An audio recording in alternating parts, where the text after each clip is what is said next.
In today's video, I'm going to teach you how to add a tip option on Square appointments. First things first, you'll want to open your favorite internet browser and navigate to the Square Appointments website. If you're not already logged in, you'll see a sign in button. Go ahead and click that and enter your account credentials to access your Square dashboard. Once you've logged into your account, you'll be directed to your main dashboard. From here, locate and select the Staff option. This is where you can manage everything related to your team members who provide services through your Square appointment system. Upon clicking, you should see an option labeled Team.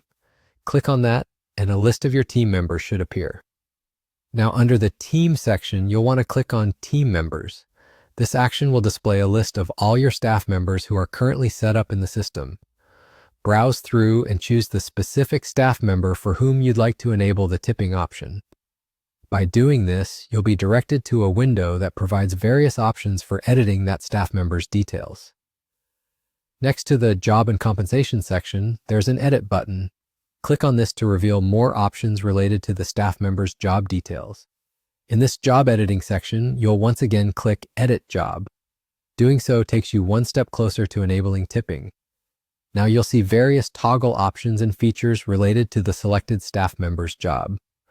Look for an option labeled Tip Eligible and simply switch it to On. By turning this toggle, you're enabling this staff member to receive tips via their services processed through Square Appointments.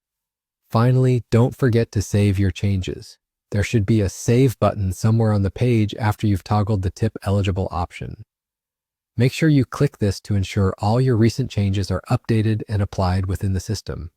Once saved, this staff member will now have a tips feature enabled, allowing customers to leave gratuities when they book services. And there you have it. You've successfully enabled the option to add tips in Square Appointments for one of your staff members.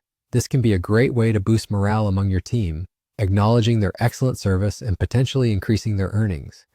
Remember, you can repeat these steps for each staff member as required to tailor the tipping feature to your team's specific needs. Thanks for watching and happy scheduling.